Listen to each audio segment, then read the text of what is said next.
नमस्कार यूपीएस मानव की घटनासार करंट की सीरीज में आपका स्वागत है। जैसा कि हम लोग जानते हैं कि हर साल जब हमारा बजट आता है तो बजट के आने से पहले सरकार के द्वारा एक डॉक्यूमेंट इशू किया जाता है, जारी किया जाता है, जिसको आर्थिक समीक्षा कहा जाता है। जिसमें सरकार जो है वो पिछला साल जो कि अब खत्म हो रहा है, उस साल में सरकार की क्या परफॉर्मेंस रही है, जो अलग अलग सेक्टर्स इकोनॉमी के हैं उनकी क्या परफॉर्मेंस रही है, सरकार के द्वारा क्या कदम उठाए गए, उन कदमों के उठाए जाने का क्या असर रहा, क्या चुनौतियां आई हैं, उन सभी के बारे में और भारतीय अर्थव्यवस्था का एक ओवरऑल खाका हमारे सामने रखा जाता है इस डॉक्यूमेंट में। इस डॉक्यूमेंट को हम इकोनॉमिक सर्वे या आर्थिक समीक्षा के नाम से जानते हैं। बजट के ठीक पहले इसको जारी किया जाता है। तो ये जो आर्थिक समीक्षा है बहुत इंपॉर्टेंट है। आर्थिक समीक्षा का डॉक्यूमेंट तो जो वो तो बहुत बड़ा होता है, लेकिन यहाँ पर जो घटना सार है इसमें हमारे पास का पूरा एसेंस, पूरा क्रक्स जो है वो यहाँ पर देके रखा गया है। हमारे जो भी जरूरी है वो सब यहाँ पर देके रखा गया है। तो इसका एक एक पॉइंट इंपॉर्टेंट है। हालांकि उसके बावजूद भी कुछ चीजें अगर ऐसी आ गई होंगी जो हमारे लिए जरूरी नहीं है हमारे एग्जाम के लिए, तो उसको हम लोग यहाँ पर छोड़ देंगे और जो जरूरी चीजें हैं केवल उन्हीं को हम लोग यहाँ पर कवर करेंगे। तो जितना भी हाईलाइट किया जाए आप लोग केवल उसको ही ध्यान में रखिएगा। मैं चीजों को एक्सप्लेन करते हुए चलूंगा यहाँ पर। तो हम लोग बात कर लेते हैं, और ये बात इसमें लिखी हुई है कि वित्तीय वर्ष 2025-2026 के लिए जो नियमित वित्तीय बजट है उसको पेश करने से एक दिन पहले 2024-25 की आर्थिक समीक्षा को पेश किया गया। तो 2024-25 के इकोनॉमिक सर्वे को पेश किया गया। ये इकोनॉमिक सर्वे पेश किया केंद्रीय वित्त मंत्री निर्मला सीतारमण जी ने 31 जनवरी 2025 को संसद में पेश किया इसको। जो आर्थिक समीक्षा है इसको प्रिपेयर किया जाता है वित्त मंत्रालय के जो प्रमुख आर्थिक सलाहकार हैं, जो चीफ इकोनॉमिक एडवाइजर हैं, उन चीफ इकोनॉमिक एडवाइजर की लीडरशिप में इसको तैयार किया जाता है। और हमारे जो चीफ इकोनॉमिक एडवाइजर इस समय है वो कौन है? वो है वी आनंद नागेश्वरम, जिनके नेतृत्व में 2024-2025 की इस इकोनॉमिक सर्वे को तैयार किया गया, जिसमें इकोनॉमी के अलग अलग सेक्टर्स, उनके ओवरऑल परफॉर्मेंस, उनकी अचीवमेंट्स के साथ साथ इकोनॉमी के सामने जो आ रही चुनौतियां हैं, चैलेंजेस हैं, उन सब का लेखा जोखा हमारे सामने रखा गया। ठीक। इसके अलावा जैसा मैंने बताया सरकार के द्वारा जो भी काम वहां पर किए गए उनका भी यहाँ पर जो है इंफॉर्मेशन दी जाती है। इसके अलावा इकोनॉमी से रिलेटेड जो अलग अलग एस्पेक्ट्स हैं, वो चाहे फिजिकल हेल्थ हो, इकोनॉमिक जो पोजीशन कंट्री की है वो हो, वो मॉनिटरी और जो एक्सटर्नल ट्रेड से संबंधित चीजें हैं, फॉरेन रिजर्व से संबंधित चीजें हैं, एक्सपोर्ट इंपोर्ट से संबंधित चीजें हैं, सभी चीजों को यहाँ पर दिखाया जाता है। यानी कि अर्थव्यवस्था का एक व्यापक, एक वाइड जो खाका है वो खाका हमारे सामने ये इकोनॉमिक सर्वे के द्वारा रख दिया जाता है। ठीक। ये जो इस साल की इकोनॉमिक सर्वे है इसमें आर्टिफिशियल इंटेलिजेंस से रिलेटेड भी एक चैप्टर रखा गया है, जिसमें जो इसमें उसमें जो आर्टिफिशियल इंटेलिजेंस है उससे रिलेटेड जो कंसर्न्स उनको रखा गया है। साथ ही साथ जो लेबर मार्केट है, जो नौकरियां हैं, जो श्रम बाजार है, उस पर आर्टिफिशियल इंटेलिजेंस के आने से क्या फर्क पड़ेगा, क्या चुनौती आएंगी और क्या सरकार को और देश को कदम उठाने चाहिए उससे निपटने के लिए। हमारे जो एक फ्रेमवर्क है, उस फ्रेमवर्क में क्या परिवर्तन लाने की जरूरत है, ये सब चीजें उसमें जो है वो डिस्कस करी गई हैं, उसको भी हम लोग देखेंगे। ठीक। तो इसके साथ ही आर्टिफिशियल इंटेलिजेंस युग में श्रम व्यवस्था का विवेचन भी इसमें किया गया है। सबसे इंपॉर्टेंट चीज जो पहली हमारे पास लिखी है वो ये है कि भारतीय अर्थव्यवस्था के संदर्भ में आर्थिक समीक्षा में कहा गया है कि वैश्विक स्तर पर अनिश्चितता के बाद भी भारत निरंतर आर्थिक विकास की ओर अग्रसर है। वैश्विक स्तर पर अनिश्चितता यानी कि जो ग्लोबल लेवल है, उस ग्लोबल लेवल में अगर हम देखें तो एक अनसर्टनिटी का माहौल बना हुआ है। अनसर्टनिटी का माहौल बना हुआ है क्यों? क्योंकि दुनिया में बहुत सारे जियो पॉलिटिकल, जियो इकोनॉमिक चेंजेस हमको देखने को मिल रहे हैं। बहुत सारी घटनाएं एक साथ पूरी दुनिया में होती चली आ रही हैं। ठीक। बहुत सारे परिवर्तन हमको देखने को मिल रहे हैं जिनका जो कंबाइंड इफेक्ट है वो ये है कि आर्थिक क्षेत्र में एक अनिश्चितता उत्पन्न हो गई है। उसका एक एग्जांपल हमारा जो ये वॉर्स चल रही है दुनिया के दूसरे देशों के बीच में, ऐसे हमारे पास रशिया और यूक्रेन के बीच में वॉर चल रही है। दुनिया के बहुत से देशों में सिविल डिस्टरबेंसेस चल रहे हैं अंदर ही अंदर। हमारे पड़ोस में हम बांग्लादेश में ही देख लें क्या पोजीशन है। भारत और पाकिस्तान में अभी क्लैश हुआ है।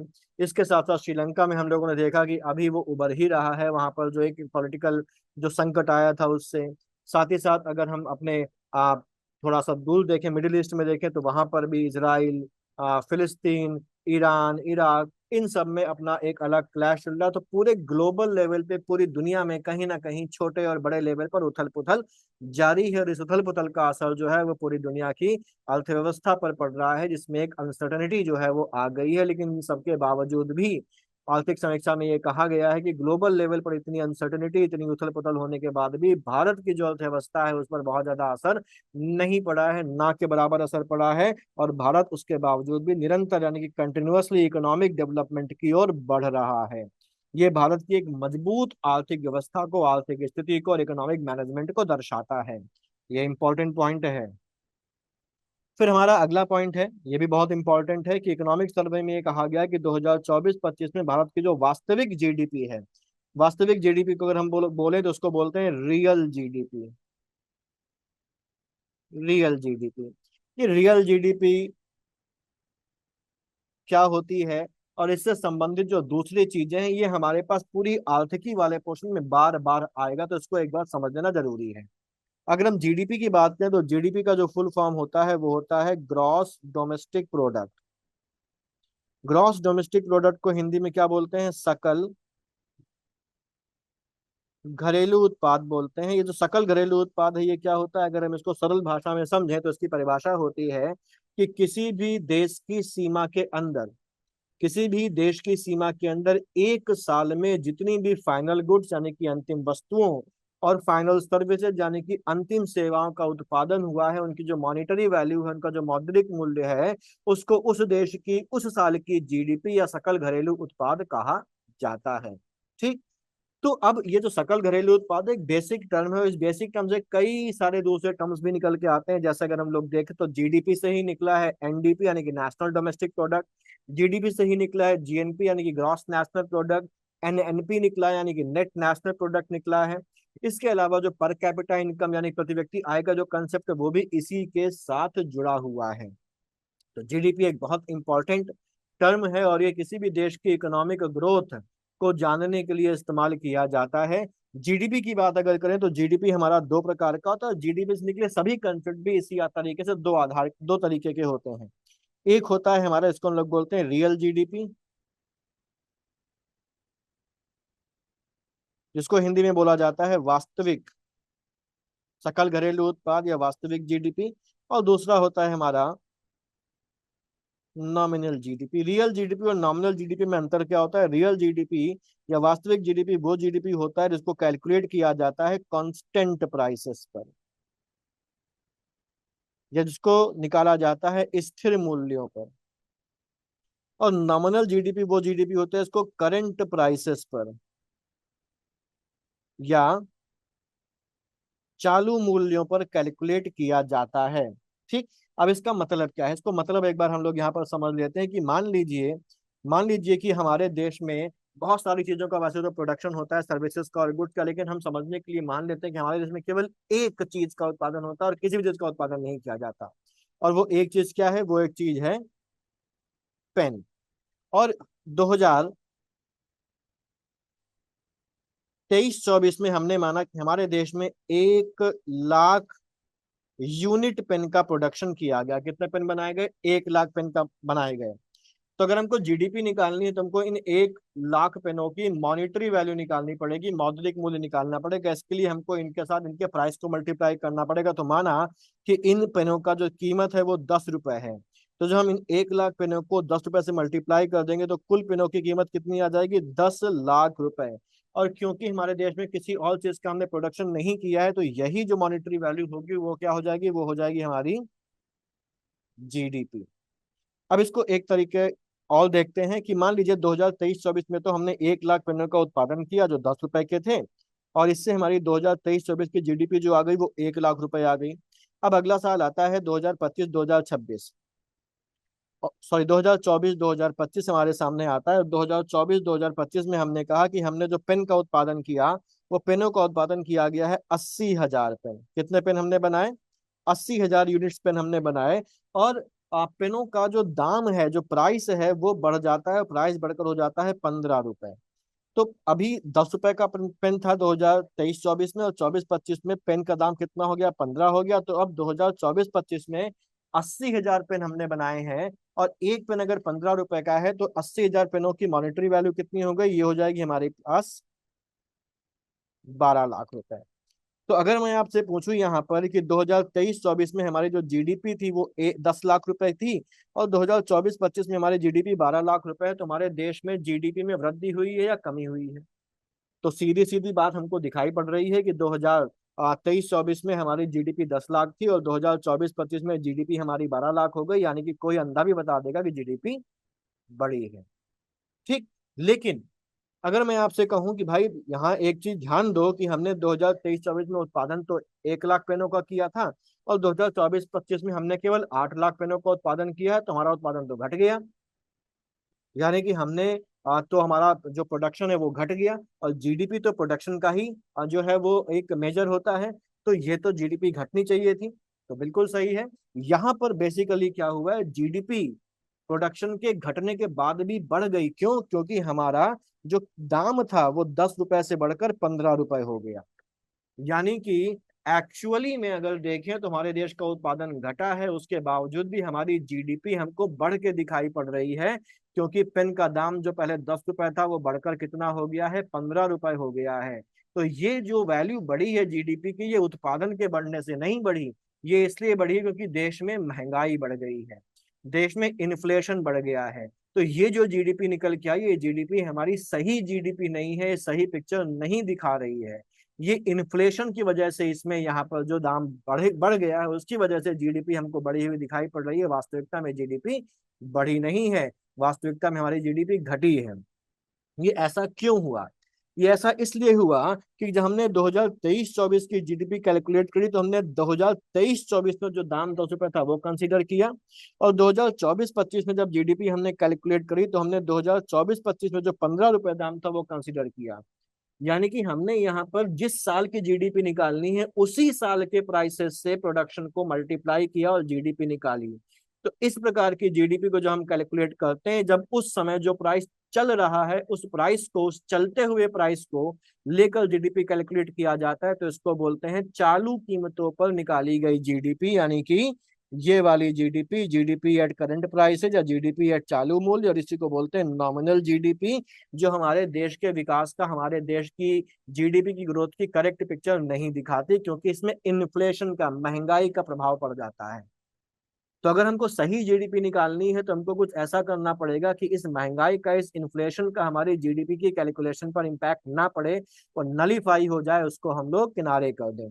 तो इसके लिए क्या किया जाता है, इसके लिए एक बेस ईयर मान लिया जाता है, और ये कहा जाता है कि इस बेस ईयर का जो प्राइस था उसी प्राइस को हम किसी भी साल की जीडीपी निकालें उसी के हिसाब से निकालेंगे।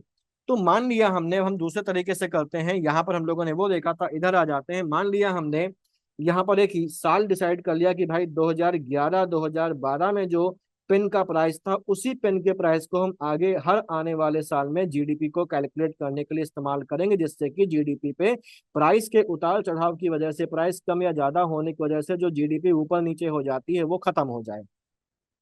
तो हमने माना 2011-12 में पेन की कीमत कितनी थी, 8 रुपए की थी। तो अगर हम इसको लेके चलेंगे और हम इसी प्राइस के आधार पर 2023-24 की जीडीपी अगर निकालें, तो 2023-24 में पेन का उत्पादन था 1 लाख पेन का, और 8 रुपए से मल्टीप्लाई कर देंगे तो जीडीपी हमारी आ जाएगी कितनी, 8 लाख रुपए। ये आ गई जीडीपी। फिर हम 2024-25 में आ जाते हैं, और हमने कहा 2024-25 में पेनों का उत्पादन कितना है, 8 लाख, और 8 से मल्टीप्लाई किया तो जीडीपी कितनी आ गई, 6,40,000। ध्यान रखिए, हम लोग यहाँ पर ये मान लें कि एक ही चीज का उत्पादन होता है जो कि पेन है। तो अगर अब हम लोग देखें तो यहाँ पर जीडीपी 2023-24 में 8 लाख आई थी, और 2024-25 में कितनी आ गई, 6,40,000 आ गई, जो कि साफ साफ हमको दिखा रही है कि प्रोडक्शन में कमी हुई है। प्रोडक्शन में कमी आने से जीडीपी जो हो गई है वो क्या हो गई है, घट गई है, कम हो गई है। ये रियल जीडीपी है जो एक्चुअल प्रोडक्शन को मेजर करते हुए हमारे सामने आती है। यहाँ पर जीडीपी हमने 2023-24 की भी 8 रुपए पर ही निकाली, 2024-25 की भी 8 रुपए पर निकाली, इसके पहले सालों की भी 8 रुपए पर ही निकाली होगी। क्यों? क्योंकि हमने एक बेस ईयर मान लिया, एक आधार वर्ष मान लिया, और उस आधार वर्ष के दामों का इस्तेमाल करते हुए ही हम यहाँ पर जीडीपी कैलकुलेट करेंगे। तो 2023 24 24 25 25 26 22 23 21 22 इन सभी सालों में जो प्राइस लिया गया है वो क्या है, 8 रुपए ही है। यानी कि प्राइस कैसा है, कंस्टेंट है। एक बेस शेयर के प्राइस को कांस्टेंट मान लिया गया, तो इसको बोलते हैं स्थिर मूल्यों पर निकाली गई जीडीपी या कांस्टेंट प्राइसेस पर निकाली गई जीडीपी। और यही जीडीपी जो है वो होती है रियल जीडीपी या वास्तविक जीडीपी। तो जब भी हमको अपनी इकोनॉमी को अपने ही परफॉर्मेंस के साथ कंपेयर करना होता है या कहीं से भी कोई कंपैरिजन करना होता है, तो हम इसी रियल जीडीपी को निकालते हैं, वास्तविक जीडीपी को निकालते हैं, जो ज्यादा रिलायबल मेजर है जो सकल घरेलू उत्पाद का या जीडीपी की ग्रोथ का। तो मुझे लगता है कि आपको ये दो कंसेप्ट समझ में आ गए होंगे कि नॉमिनल जीडीपी क्या होता है और रियल जीडीपी या वास्तविक जीडीपी क्या होता है। तो यही वाली जो वास्तविक जीडीपी रही है 2024-25 में, उसके बारे में बताया जा रहा है कि इसकी ग्रोथ रेट जो है वो 6.4% रही, जो दशकीय औसत के काफी निकट है। ये इंपॉर्टेंट बात है, इसको हमें ध्यान रखना है कि 2024-25 की जो रियल जीडीपी ग्रोथ रेट है वो 6.4% थी। और अगर कोई आपसे ये भी ना बोले कि रियल जीडीपी बताओ या नॉमिनल जीडीपी बताओ, वो केवल जीडीपी बोल रहा है, तो जीडीपी अगर केवल जीडीपी बोल रहा है तो उसका मतलब होता है रियल जीडीपी की ही बात हो रही है, वास्तविक जीडीपी की बात हो रही है, जीडीपी एट कांस्टेंट प्राइसेस या स्थिर मूल्यों पर सकल घरेलू उत्पाद की ही बात हो रही है। इसको आप ध्यान रखिएगा। तो अगर जीडीपी बोला जाए तो वास्तविक जीडीपी की ही बात करेंगे, और वो 6.4% रही, ऐसा इकोनॉमिक सर्वे में कहा गया है। ये बहुत इंपॉर्टेंट पॉइंट है, एग्जाम में इस पर सवाल पूछा जा सकता है कि कितनी ग्रोथ रेट रही जीडीपी की। उसके बाद अगला पॉइंट हमारे पास आता है यहीं पर कि 2024-25 में जो वास्तविक मूल्य वर्धन है, वास्तविक मूल्य वर्धन होता है वैल्यू एडिशन, सकल मूल्य वर्धन है, ये ग्रॉस वैल्यू एडिशन है। और वास्तविक का मतलब हम लोग अभी देख लेते हैं। तो जैसे जीडीपी की बात करते हैं, जीडीपी जो है वो हमारी टोटल प्रोडक्शन को कंसिडर करती है कि एक साल में कुल उत्पादन कितना हुआ। वहीं जो ग्रॉस वैल्यू एडिशन है ये किस बारे में बात कर रहा है, ये वैल्यू एडिशन की बात कर रहा है, ये मूल्य वर्धन की बात कर रहा है, ये बता रहा है कितनी वैल्यू ऐड हुई है। ठीक, अब ये जो वैल्यू एडिशन है ये भी दो तरीके से निकाला जाता है, ये भी हम कंस्टेंट प्राइसेस पर निकाल सकते हैं जीडीपी की तरह, और इसको भी हम करंट प्राइसेस पर निकाल सकते हैं जीडीपी की तरह। लेकिन बात यहाँ पर भी वही है कि जो ज्यादा भरोसेमंद है और जो सही पिक्चर हमको दिखाता है वो कौन सा होता है, वो रियल वाला ही होता है, जो कंस्टेंट प्राइसेस पर या स्थिर मूल्यों पर निकाला जाता है। इसीलिए यहाँ पर वास्तविक मूल्य वर्धन या ग्रॉस वैल्यू एडिशन वास्तविक ही लिया गया है। इसको समझ लेते हैं कि ये क्या है वैल्यू एडिशन का मतलब। तो इसको एक सिंपल से एग्जांपल समझते हैं कि मान लिया कि एक व्यक्ति है जो किसी चीज का उत्पादन करता है अपनी फैक्ट्री में, और उसने अपनी फैक्ट्री में जो रॉ मटेरियल मंगाया, कच्चा माल मंगाया, वो कितने का मंगाया, 100 रुपए का कच्चा माल मंगाया। मानिए 100 रुपए का कच्चा माल क्या था, कपड़ा था। ये कपड़ा उसने मंगाया और अपनी फैक्ट्री में उसको प्रोसेस कर सिलाई वगैरह करके उसने तैयार कर दी एक शर्ट, और इस शर्ट की वैल्यू कितनी है, 150। तो अगर हम उत्पादन को देखेंगे तो उत्पादन कितने का हुआ, 150 का हुआ, तो जीडीपी में तो 150 जोड़ा जाएगा। लेकिन अगर हम ये पूछे कि वैल्यूएशन कितने का हुआ, तो वैल्यूएशन कितने का हुआ, 100 रुपए की चीज ली थी उसने और मूल्य कितना ऐड कर दिया, 50, तो वैल्यूएशन कितना हुआ है यहाँ पर, 50 हुआ है। तो ये पूरा लिया जाता है किसमें, जीडीपी में। और ये जो वैल्यू एडिशन हुआ, कितना मूल्य बढ़ गया आपके प्रोसेस करने से, वो वैल्यू एडिशन लिया जाता है जीवीए में। ठीक है। तो 2024-25 में जो मूल्य वर्धन हुआ, वास्तविक जो रियल वैल्यू एडिशन हुआ, ये भी कितना हुआ है, 6.4% की दर से बढ़ने का अनुमान जो है वो लगाया गया है। तो आसानी हो गई है हमारे लिए, जो रियल जीडीपी ग्रोथ है वो भी 6.4%, और रियल जीवीए यानी कि ग्रॉस वैल्यू एडिशन की जो ग्रोथ है वो भी 6.4% यहाँ पर है। तो आसानी से हमको ये याद हो जाएगा। फिर आगे हम लोग बात कर लेते हैं कि अलग अलग जो सेक्टर्स हैं उन सेक्टर्स की परफॉर्मेंस कैसी रही है पिछले साल। तो 2024-25 में जो कृषि क्षेत्र है उसमें 3.8% की वृद्धि हुई है, ऐसा अनुमान है। वहीं इंडस्ट्रियल एरी सेक्टर में वृद्धि का अनुमान कितना है, 6.2%। इसके अलावा जो सर्विस सेक्टर है उसमें 7.2% की वृद्धि की संभावना यहाँ पर दर्शाई गई है। तो तीनों ही सेक्टर्स हमारे सामने आ गए। इसमें पूछ लेता है, तो हम लोग पहले यहाँ पर शॉर्ट में लिख लेते हैं कि एग्रीकल्चर सेक्टर में जो ग्रोथ है वो बताई गई है, 3.8% की ग्रोथ एक्सपेक्ट करी गई है। मैन्युफैक्चरिंग सेक्टर में या इंडस्ट्रियल सेक्टर में जो ग्रोथ है वो बताई गई है कि वो 6.2% हो सकती है। और जो सर्विस सेक्टर है, सर्विस सेक्टर में ग्रोथ होने का जो अनुमान लगाया गया है वो 7.2% का लगाया गया है। अब इसमें सवाल में आपसे पूछ सकता है कि भाई एग्रीकल्चर सेक्टर की ग्रोथ रेट कितने होने का अनुमान है, तो 3.8%। मैन्युफैक्चरिंग सेक्टर में कितना है, 6.2%। एग्रीकल्चर में 3.8, मैन्युफैक्चरिंग में 6.2% और सर्विस सेक्टर यानी कि सेवा क्षेत्र में कितना है, 7.2% की वृद्धि का अनुमान यहाँ पर लगाया गया है। इसको ऐसे भी पूछ सकता है कि किस क्षेत्र में सर्वाधिक वृद्धि होने का अनुमान लगाया गया है, तो सर्वाधिक वृद्धि यानी कि मैक्सिमम ग्रोथ होने का जो एस्टिमेशन है, जो अनुमान लगाया गया है, वो सर्विस सेक्टर में लगाया गया है। कितना है, 7.2% है। इसको primary sector, secondary sector, tertiary sector के रूप में भी पूछ सकता है। एग्रीकल्चर प्राइमरी सेक्टर यानी कि प्राथमिक क्षेत्र में आती है, मैन्युफैक्चरिंग या इंडस्ट्रियल सेक्टर हमारे पास सेकेंडरी सेक्टर यानी कि द्वितीय क्षेत्र में आता है, और सर्विस सेक्टर यानी कि सेवा क्षेत्र हमारा तृतीय क्षेत्र यानी कि टर्शरी सेक्टर में आता है। तो इन सभी चीजों को दिमाग में बैठा लीजिए, इंपॉर्टेंट है। ठीक, तो ये जरूरी चीजें हैं। इसके बाद अगर हम लोग देखें तो आर्थिक समीक्षा में फाइनेंशियल ईयर 2026 में जो ग्रो जो जो रियल जीडीपी है उसके 6.3% से 6.8% के बीच में रहने का अनुमान है। तो अभी तो हम लोगों ने देखा कि 2024-25 में जो जीडीपी की ग्रोथ रेट है, 2024-25 में जीडीपी की ग्रोथ रेट है वो 6.4% रहने का अनुमान देखिए यहाँ पर बताया गया है। ठीक, लेकिन अगले साल का यानी कि 25-26 में कितना रहेगा उसका भी एक अनुमान बता दिया गया है कि भाई 2024-25 में तो 6.4% है, लेकिन 2025-26 जो आने वाला है इसमें जो प्रेजेंट सिचुएशंस है, जो प्रेजेंट सिनारियो है, इन सबको ध्यान में अगर देखा जाए रख के, तो हम ये उम्मीद कर सकते हैं कि 2025-26 में जो जीडीपी है उसकी ग्रोथ रेट 6.3% से 6.8% यानी कि 6.3 से 6.8% के बीच में रहने का अनुमान लगाया गया है, रखा गया है। ठीक, ध्यान रखनी है इन सब बातों को। अगला है यहाँ पर, ये तिमाही विमाही का हम लोगों को नहीं देखना, आगे चलते हैं। अगला पॉइंट है हमारे पास कि बेहतर खरीफ उत्पादन। हमारे देश में हम जानते हैं 3 तरीके की फसलें होती हैं, खरीफ की फसल होती है, जायद की फसल होती है और रबी की फसल होती है। खरीफ की फसल, जायद की फसल और रबी की फसल, ये आपको ध्यान रखना है। इसमें आपको ये भी ध्यान रख लेना है कि रबी की फसल जो है वो सर्दी में होती है, जायद की फसल जो है वो खरीफ और रबी की फसल के बीच में जो समय होता है उसमें किया जाता है। ठीक है, उसमें किया जाता है।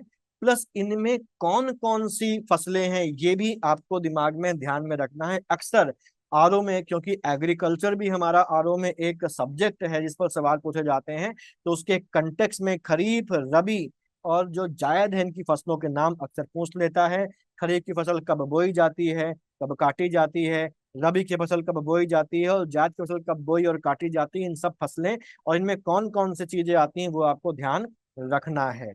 तो ये बता रहा है कि बेहतर खरीफ उत्पादन और पानी की समुचित व्यवस्था की वजह से जो उत्पादन रहा खरीफ की फसल में वो बहुत ही अच्छा रहा, वो बहुत ही उत्साहजनक रहा। और ये कह रहा है कि फिनेंशियल ईयर 2024-25 में कुल खरीफ खाद्यान्न उत्पादन, कुल खरीफ खाद्यान्न उत्पादन जो है वो 1647.05 लाख मीट्रिक टन LMT होने का अनुमान यहाँ पर लगाया गया है। ये जो है वो पिछले साल 2023-24 की तुलना में 5.7% ज्यादा है। और पिछले 5 सालों का जो एवरेज फूड प्रोडक्शन था, उस 5 सालों के एवरेज फूड प्रोडक्शन ने सीरियल प्रोडक्शन खाद्यान्न उत्पादन से 8.2% ज्यादा है। ठीक है, ध्यान रखिएगा ये बात। अब हम लोग आ जाते हैं आगे। औद्योगिक क्षेत्र में 6% की वृद्धि और 2024 तिमाही विमाही का दिया है, तो इसको छोड़ के हम लोग आगे बढ़ते हैं। तिमाही विमाही नहीं पूछता, एनुअल के बारे में हमको ध्यान रखना है। आर्थिक समीक्षा के अनुसार सेवा क्षेत्र में भी बेहतर प्रदर्शन देखने को मिला। पहली और दूसरी तिमाही में 7.1% और ओवरऑल हम लोग देखे हैं 7.2% है। ठीक, मौद्रिक समीक्षा के दूसरे अध्याय में, दूसरा अध्याय किससे संबंधित है, जो सेकंड चैप्टर है इकोनॉमिक सर्वे का, वो देश के मौद्रिक और वित्तीय क्षेत्र यानी कि मॉनिटरी और फिनेंशियल सेक्टर के डेवलपमेंट की स्थिति के संबंध में बात करता है। ये कहता है कि 2024-25 के पहले 9 महीने में भारत के मौद्रिक और वित्तीय क्षेत्रों में मॉनिटरी और फिनेंशियल सेक्टर्स ने बेहतर प्रदर्शन किया है। कैसे करता है, बहुत सारे इंडेक्सेस हैं, उनको ये कंटेक्स्ट में लेता है, जिनमें से एक है हमारा आरबीआई का वित्तीय समावेशन सूचकांक, financial inclusion index. Financial inclusion index basically क्या बात करता है, ये बताता है कि भाई देश में कितने लोगों की जो पहुंच है वो वित्तीय सेवाओं तक है, फिनेंशियल सर्विसेज तक कितने लोगों की जो है वो पहुंच है। क्योंकि जितने ज्यादा लोगों का फिनेंशियल इंक्लूजन होगा देश में उतना ही बेहतर होगा, क्योंकि उनकी जो बचत है जो वो क्या होगी, वो अब फ्लो में आ जाएगी इकोनॉमी की। उन लोगों की जो पहुंच है लोन्स वगैरह को, वो मजबूत होगी। वो आसानी से लोन्स वगैरह लेके काम कर सकेंगे, जिसका भी असर किस पर पड़ेगा, देश के इकोनॉमिक डेवलपमेंट पर पड़ेगा, देश की इकोनॉमी में पड़ेगा। तो ये बता रहा है कि भारतीय रिजर्व बैंक का जो वित्तीय समावेशन सूचकांक है, फाइनेंशियल इंक्लूजन इंडेक्स जो है, वो मार्च 2024 के अंत में आज 64.2 हो गया है, जबकि मार्च 2021 में 53.9 था। तो हम इससे क्या बोल सकते हैं, ये इस बात को दिखा रहा है, ये इस बात को डिपिक्ट कर रहा है, रिप्रेजेंट कर रहा है कि देश में जो फिनेंशियल इंक्लूजन है वो बढ़ा है, देश में जो वित्तीय समावेशन है वो बढ़ी है। देश के वो लोग जो पहले जिनकी पहुंच वित्तीय और बैंकिंग यानी कि फाइनेंशियल बैंकिंग सेक्टर सर्विसेज तक नहीं थी, अब उनकी पहुंच भी फाइनेंशियल और बैंकिंग सर्विसेज तक हो रही है। सरकार ने बहुत सारे कदम उठाए हैं। इंडिया पोस्ट पेमेंट बैंक का बहुत बड़ा योगदान है, जो दूर दराज के और रिमोट एरियाज में भी जो बैंकिंग सर्विसेज है वो प्रदान कर रहा है। ठीक है, तो ये ध्यान रखना है, बढ़ के 64.2 हो गया। जितना भी हाईलाइट करना है वो सबसे ज्यादा इंपॉर्टेंट है, आपको ये ध्यान रखना है, इसको बिल्कुल छोड़ना नहीं है। इसके अनुसार भारत का जो फिनेंशियल इंक्लूजन है इसको बेहतर बनाने में जो योगदान है, वो योगदान मैंने आईपीपीबी का नाम तो लिया ही लिया, इसके अलावा जो ग्रामीण वित्तीय संस्थाएं हैं, रूरल फाइनेंशियल इंस्टीट्यूशंस है, उनकी महत्वपूर्ण भूमिका रही है। इसके साथ ही साथ जो डेवलपमेंटल फाइनेंशियल इंस्टीट्यूशंस हैं, उन्होंने भी एक महत्वपूर्ण भूमिका निभाई है, क्योंकि उन्होंने जो एक मूलभूत इंफ्रास्ट्रक्चर, एक बेसिक जो फ्रेमवर्क है, बेसिक इंफ्रास्ट्रक्चर है, उससे रिलेटेड जो डेवलपमेंटल प्रोजेक्ट्स हैं उनको फाइनेंस किया है, और उनको फाइनेंस करके भारत के जो इकोनॉमिक डेवलपमेंट है उसमें उन्होंने उल्लेखनीय योगदान जो है वो दिया है। ठीक, इस पर सवाल आ सकता है कभी कभी, तो कोई लाइन ही उठा के दे सकता है साथ, ये लाइन दे देगा और बताएगा कि बताओ ये सही है कि नहीं है। तो इकोनॉमिक सर्वे की लाइनें हमें दिमाग में रखनी जो जरूरी है। ठीक, अब ये जो वित्तीय समावेशन बढ़ेगा तो जाहिर सी बात है इससे इकोनॉमिक जो एक्टिविटीज है उनके लिए बचत, उनके लिए इन्वेस्टमेंट और जो ऋण है उसकी सुविधा जो है बढ़ेगी, जिससे कि देश का आर्थिक विकास मजबूत होगा। कैसे मजबूत होगा भाई, जो नॉन बैंकिंग एरियाज हैं जहाँ के लोगों की अभी वित्तीय सेवाओं तक पहुंच नहीं है, वो लोग जो भी अगर बचत करते होंगे वो बचत हमारी बैंक्स वगैरह में नहीं जा रही हैं, फाइनेंशियल इंस्टीट्यूशंस में नहीं जा रही, तो वो देश के मॉनिटरी फ्लो में नहीं आ पा रही हैं। और देश के मॉनिटरी फ्लो में नहीं आ रही तो उनका इस्तेमाल देश के आर्थिक विकास के लिए नहीं हो रहा है। और अब अगर फाइनेंशियल इंक्लूजन हो गया है तो वो लोग अपने पैसे को कहाँ पर जमा करेंगे, बैंकों में जमा करेंगे, कहीं ना कहीं इन्वेस्ट करेंगे, जिससे कि वो फ्लो में आ जाएगा, ब्लॉक नहीं रहेगा। इसके अलावा उन लोगों की ऋण तक पहुंच बढ़ेगी, जिससे कि वो बैंक से लोन लेके, अलग अलग योजनाओं में लोन लेके वो क्या कर सकेंगे, वो अपना काम शुरू कर सकते हैं, अपना व्यापार शुरू कर सकते हैं, अपना बिजनेस शुरू कर सकते हैं। और जब बिजनेस शुरू करेंगे, व्यापार शुरू करेंगे, काम शुरू करेंगे, तो जाहिर सी बात है इसका इम्पैक्ट किसके ऊपर पड़ेगा, देश के इकोनॉमिक ग्रोथ पर पड़ेगा, देश के इकोनॉमिक डेवलपमेंट पर पड़ेगा। तो ये जो वित्तीय संस्थान है, इन्होंने क्या किया है, इन्होंने ये फिनेंशियल इंक्लूजन को बढ़ावा देकर इन्होंने आर्थिक गतिविधियों के लिए बचत, निवेश मतलब इन्वेस्टमेंट और ऋण यानी कि डेट की सुविधा प्रदान करके देश के आर्थिक विकास को आकार देने में महत्वपूर्ण भूमिका निभाई है और निभाते हैं। क्लियर। फिर यहाँ पर आगे आ जाते हैं, बैंकों द्वारा दिए गए कुल ऋण में उपभोक्ता ऋण की हिस्सेदारी में वृद्धि हुई है।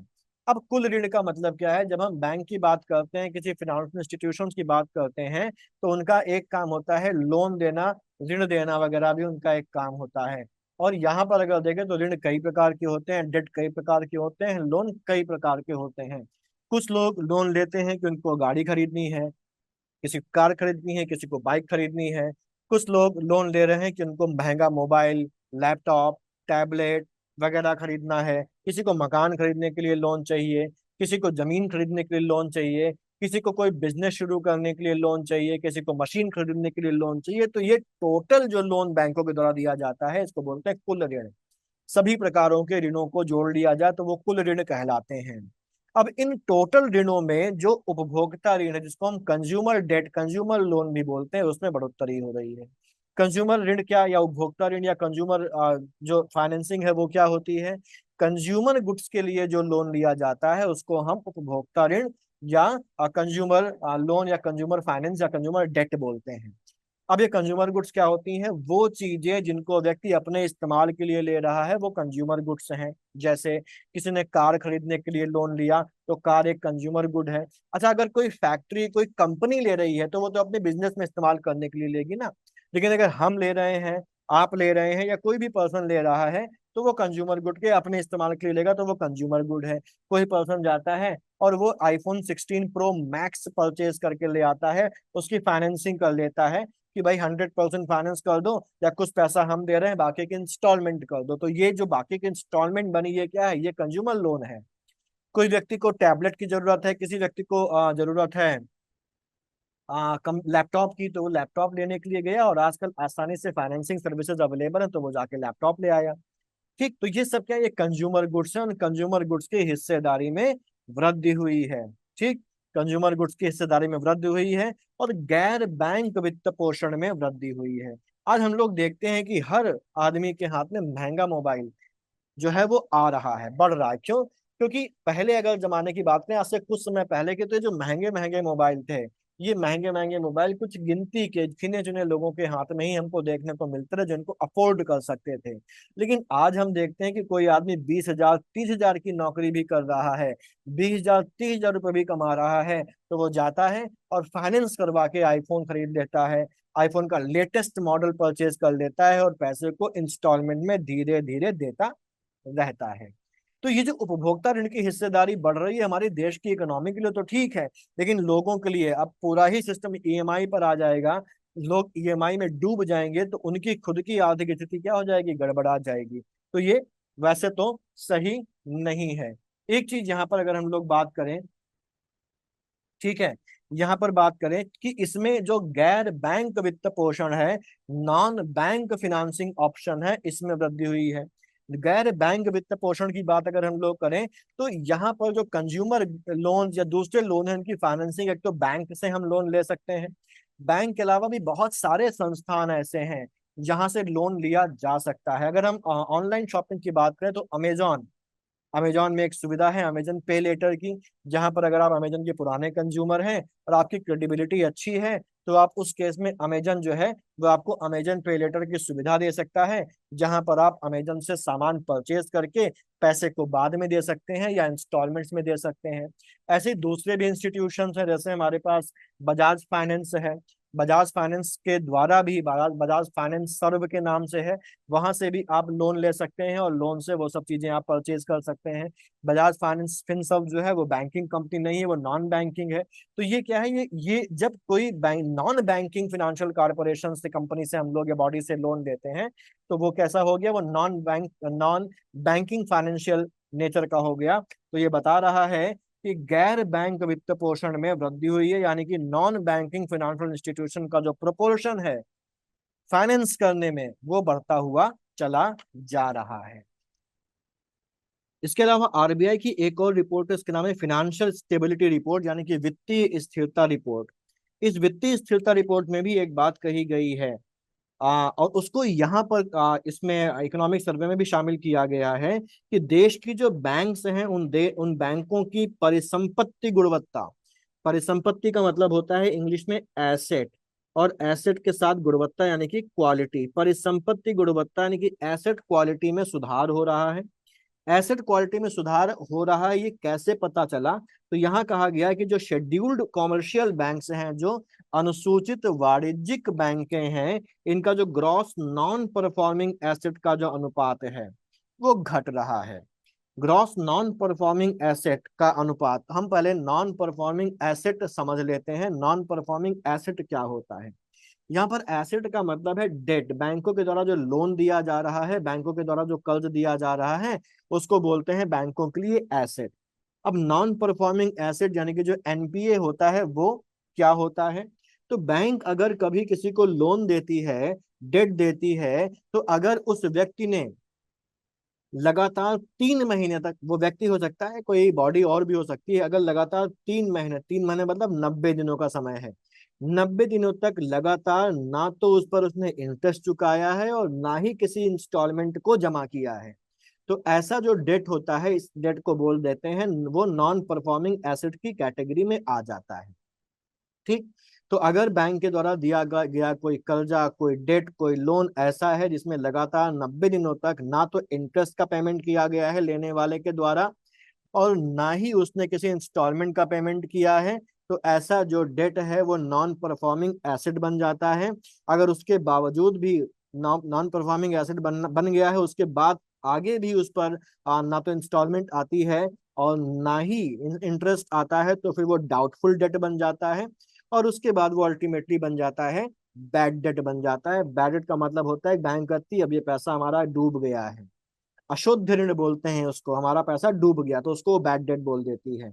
तो जो नॉन परफॉर्मिंग एसेट है वो बैड डेट होने की सीढ़ी में पहला कदम है। तो अगर कोई डेट अगर नॉन परफॉर्मिंग हो जाता है, कोई एसेट नॉन परफॉर्मिंग हो जाता है, तो उसका मतलब क्या है कि अब ये पैसा डूब सकता है अगर इस पर ध्यान नहीं दिया गया तो बेहतर क्या है, बेहतर ये है कि बैंकों का जो नॉन परफॉर्मिंग एसेट का जो रेशियो है टोटल डेट में, वो क्या हो, वो कम से कम रहे।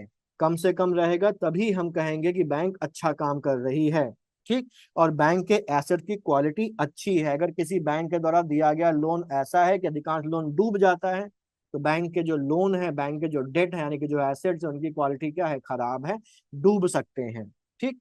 तो ग्रॉस नॉन परफॉर्मिंग एसेट जो है ये आप समझ गए होंगे। और यहाँ पर कहा जा रहा है कि जो शेड्यूल्ड कॉमर्शियल बैंक है, जैसे एसबीआई हो गया, पंजाब नेशनल बैंक हो गया, तो आप जानते ही होंगे, और बैंक ऑफ बड़ौदा जैसी जो बैंकें हैं, इनका जो ग्रॉस नॉन परफॉर्मिंग एसेट का जो रेशियो है, यानी कि टोटल डेट और जो ग्रॉस नॉन परफॉर्मिंग एसेट है, इनका जो रेशियो है वो 2017-18 में था 11.2%, जो हाईएस्ट लेवल था। ये मार्च 2024 में घटते घटते 2.8% आ चुका है और सितंबर 2024 तक ये 2.6% पर आ गया है। इसका मतलब क्या है कि जहां पर हमारे द्वारा दिए गए टोटल लोन में 11.2% लोन डूब जाते थे, नॉन परफॉर्मिंग एसेट की कैटेगरी में चले जाते थे, डूबने की आशंका पैदा हो जाती थी, अब ऐसे केवल कितने बचे हैं, 2.8 मार्च 2024 में और 2.6 सितंबर 2024 में। ठीक। यानी कि बैंकों के एसेट्स की, डेट्स की क्वालिटी सुधर रही है। ये दो वजहों से सुधर सकती है। एक तो ये हो सकता है कि बैंक अब ऐसे लोगों को पैसा देती ही नहीं है जिन लोगों के को दिया गया पैसा डूबने का अंदेशा होता है। ठीक। या जो बैंक है वो अब वसूली बेहतर तरीके से कर रही है। तो दोनों ही केसेस में जो एसेट की क्वालिटी है वो क्वालिटी क्या है, सुधर रही है। और जो 2.6 सितंबर 2024 में रहा, ये पिछले 12 सालों में नॉन परफॉर्मिंग एसेट्स के रेशियो का लोवेस्ट लेवल था, इससे कम नहीं गया, ये सबसे कम लेवल था। ध्यान रखिएगा, इंपॉर्टेंट है ये। ठीक। इसके अलावा ये भी कहा जा रहा है कि जो अनुसूचित वाणिज्यिक बैंक है, मैंने बताया शेड्यूल्ड कॉमर्शियल बैंक है, इनकी लाभप्रदता यानी कि इनकी प्रॉफिटेबिलिटी, यानी कि लाभ कमाने की क्षमता में सुधार हुआ है। और कर पश्चात लाभ यानी कि प्रॉफिट आफ्टर टैक्स में हर साल जो है वो वृद्धि रही 22.2% की। यानी कि बैंक की जो प्रॉफिटेबिलिटी है वो प्रॉफिटेबिलिटी बढ़ती जा रही है, वो प्रॉफिटेबिलिटी आ रही है उनके अंदर। प्रॉफिट आफ्टर टैक्स क्या होता है, बैंक जब प्रॉफिट कमाती है उसके बाद उस प्रॉफिट में सरकार को जब टैक्स दे दिया गया तो जो बचा उसको हम लोग कहते हैं पैट, यानी कि प्रॉफिट आफ्टर टैक्स बोला जाता है। अगली चीज है हमारी यहाँ पर आर्टिफिशियल इंटेलिजेंस युग में श्रम व्यवस्था, जो एक अलग से चैप्टर है हमारे इस इकोनॉमिक सर्वे में जो इस साल आया है। ये बता रहा है कि सरकार आर्टिफिशियल इंटेलिजेंस को कितना ध्यान से ले रही है और उसका जो संभावित असर है हमारे लेबर मार्केट पे, हमारे वर्क फोर्स पे, हमारे श्रम बाजार पर, उसका उसको ध्यान है। ठीक। हम लोग जनरली ये सोच रहे हैं कि जो कृत्रिम बुद्धिमत्ता है, जो आर्टिफिशियल इंटेलिजेंस है, ये हमारे लेबर मार्केट को, हमारी नौकरियों को एडवर्सली इफेक्ट करेगी, उसको नुकसान पहुंचाएगी। और अक्सर हम लोग देखते हैं कि जो आर्टिफिशियल इंटेलिजेंस है नौकरियों को खा जाएगी। ठीक। तो देखिए, हर चीज के दो पहलू होते हैं। एक चीज किसी लहजे में फायदेमंद भी होती है और उसी चीज को दूसरे पहलू से देखा जाए तो वो नुकसान दायक भी होती है। तो आर्टिफिशियल इंटेलिजेंस के साथ भी ये दोनों पहलू जुड़े हुए हैं। एक तरफ जहां इससे नौकरियां जाने का खतरा है, वहीं इससे नई नई अपॉर्चुनिटीज भी आ रही हैं। अब कोई भी नई चीज जब आती है तो उस नई चीज से खतरे तो उत्पन्न होते ही हैं। जैसे कंप्यूटर जब आया था तो कंप्यूटराइजेशन के पहले बड़ा विरोध हुआ था कि कंप्यूटर के आने से नौकरियां चली जाएंगी, कंप्यूटर कई लोगों का काम अकेले कर सकता है।